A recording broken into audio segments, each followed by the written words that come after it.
ಏನು ಬಿಟ್ಟಿಲ್ಲ. ಒಂದು ನಮ್ಮ ವಾಲ್ಮೀಕಿ ಪೀಠದಲ್ಲಿ ನಮ್ಮ ಆತ್ಮೀಯರ ಒಂದು ಮದುವೆ ಇತ್ತು. ಮದುವೆ ಕಾರ್ಯ ಮುಗಿಸ್ಕೊಂಡು ಸ್ವಾಮೀಜಿಯವರ ದರ್ಶನ ಪಡ್ಕೊಂಡು ಬೆಂಗಳೂರು ಹೊರಟಿದೆ. ಏನು ಇತ್ತಿರಲಿದೆ ಅಂತ ವಿಶೇಷತೆ ಏನಿಲ್ಲ. ಜಸ್ಟ್ ಪೌಸ ಒಂದು 2-3 ತಿಂಗಳು ಭೇಟಿ ಹಾಕಿಲ್ಲ, ಮಾತಾಡಿ ಚರ್ಚಿಸಿ ಬೆಂಗಳೂರು ಪ್ರಯಾಣ ಮಾಡ್ತಿದ್ವಿ. ನಿನ್ನೆ ಅಷ್ಟೇ ನಿರಾಣಿ ಅವರೆಲ್ಲ ಭೇಟಿಯಾಗಿದ್ರು. ಎಲ್ಲಿ ಇವ್ರಿಗೆ ನನಗೆ ಗೊತ್ತಿಲ್ಲಪ್ಪ, ನಿಮ್ಮ ಮುಖಾಂತರ ಗೊತ್ತಾಯ್ತು. ನಾ ಬಂದದ್ದು ಉದ್ದೇಶ ಮದುವೆ ಮುಗಿಸ್ಕೊಂಡು ಅಜ್ಜರ ಆಶೀರ್ವಾದ ತೊಗೊಂಡು ಎಲ್ಲರೂ ಒಳ್ಳೇದಾಗ್ಲತ್ತ ಅಂತ ಬೆಳ್ಕೊಂಡು ಮುಂದೆ ಪ್ರಯಾಣ ಮಾಡೋದು. ಈ ಅಂಥದ್ದು ಇತ್ತಲ್ಲಿ ರಾಜಕೀಯದ ಏನು ವಿಶೇಷತೆ ಏನಿಲ್ಲ. ಉಗ್ರರ ದಾಳಿಗೆ ಸಂಬಂಧಪಟ್ಟಂಗೆ ಏನಿಲ್ಲ. ಉಗ್ರರ ದಾಳಿ ಈಗ ಮತ್ತೆ ಬಾಲ ಬೆಚ್ಚಾತಾರೆ ಸ್ವಲ್ಪ. ಇನ್ನು ಕೇಂದ್ರ ಸರ್ಕಾರ ಕಠಿಣವಾದ ಕ್ರಮ ತಗೊಂಡು ಅವ್ರ ಮೇಲೆ ಉಗ್ರವಾದ ಕ್ರಮ ತಗೋಬೇಕಂತ ನಾನು ಈ ಸಂದರ್ಭ ಆಗ್ರಹ ಮಾಡ್ತೀನಿ. ಸರ್, ಬಿಜೆಪಿಯಲ್ಲಿದ್ದಂಥ ರೆಬೆಲ್ ಟೀಮ್ ಇವಾಗ ಸೈಲೆಂಟ್ ಆಗಿದೆ. ಯಾರು ಯತ್ನಾಳ್ ಅವ್ರನ್ನ ಪಕ್ಷದಿಂದ ಉಚ್ಚಾಟನೆ ಮಾಡಿದಾದ್ಮೇಲೆ ಫುಲ್ ಸೈಲೆಂಟ್ ಆಗಿದೆ ಅಂತ ಎಲ್ಲ ಸುಳ್ಳು. ಪ್ರತಿ ವಾರ ನಮ್ಮ ಮೀಟಿಂಗ್ ಇದಾವೆ. ನಾವೇ ಸೈಲೆಂಟ್ ಆಗಿಲ್ಲ. ನಮ್ಮ ನಿರಂತರ ಹೋರಾಟ ಇದೆ.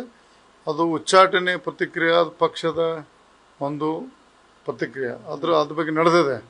ಅದ್ರ ಬಗ್ಗೆ ನಾನು ಈಗಾಗಲೇ ಅವ್ರ ಉಚ್ಚಾಟನೆ ಮರನೇ ದಿನ ನಾನು ಪತ್ರಿಕಾಗೋಷ್ಠಿ ಮಾಡಿ ಅತಿ ಶೀಘ್ರದಲ್ಲಿ ನಮ್ಮ ಟೀಮ್ ಎಲ್ಲ ಕೂಡಿ ಯತ್ನಾಳ್ ಅವರ ಉಚ್ಚಾರಣೆ ಪುನಃ ಪರಿಶೀಲನೆ ಮಾಡಿ ವಾಪಸ್ ಪಕ್ಷ ತಗೋಬೇಕಂತ ಮನವಿ ಮಾಡಿದ್ವಿ. ಈಗಾಗಲೇ ನಾವು ಆ ಹಂತದಲ್ಲಿ ಮುಂದುವರೆದಿದ್ದೇವೆ. ನಾವೆಲ್ಲ ಒಂದು ಕೆಲವೇ ದಿವಸದಲ್ಲಿ ಕೇಂದ್ರ ನಾಯಕರನ್ನ ಅತಿ ಶೀಘ್ರ ಭೇಟಿಯಾಗಿ ಅದಕ್ಕಿಂತ ಪೂರ್ವದಲ್ಲಿ ಯತ್ನಾಳ್ ಅವ್ರ ಜೊತೆ ಮೀಟಿಂಗ್ ಮಾಡಿ ಅವರು ಸಹಿತ ಸಹಮತ ತಗೊಂಡು, ಯಾಕಂದ್ರೆ ನಾವು ನಾಳೆ ಹೈಕಮಾಂಡ್ಗೆ ಭೇಟಿಯಾಗಿ ನಾವು ಮನವಿ ಕೊಟ್ಟಾಗ ಅವರು ಸಹಿತ ಅದನ್ನು ಪಾಲನೆ ಮಾಡಬೇಕಾಗುತ್ತದೆ. ಈ ಸಂದರ್ಭ ಹೇಳಿ ಕೆಲವೇ 2-3 ದಿವಸದಲ್ಲಿ ಯತ್ನಾಳ್ ಸಭೆ ಸೇರಿ ಅವ್ರನ್ನ ಉಚ್ಚಾಟನೆ ಹಿಂದೆ ಪಡಬೇಕು. ಅಷ್ಟು ಶೀಘ್ರದಲ್ಲಿ ಒಂದು ಪ್ರಾರಂಭ ಮಾಡ್ತೀವಿ. ರಾಜ್ಯಾದ್ಯಂತ ವಿಜೇಂದ್ರ ಅವರ ನೇತೃತ್ವದಲ್ಲಿ ಜನಾಕ್ರೋಶ ಯಾತ್ರೆ ನಡೀತಾ ಇದೆ ಸರ್, ನೀವು ಭಾಗವಹಿಸ್ತೀರಿ ಸರ್?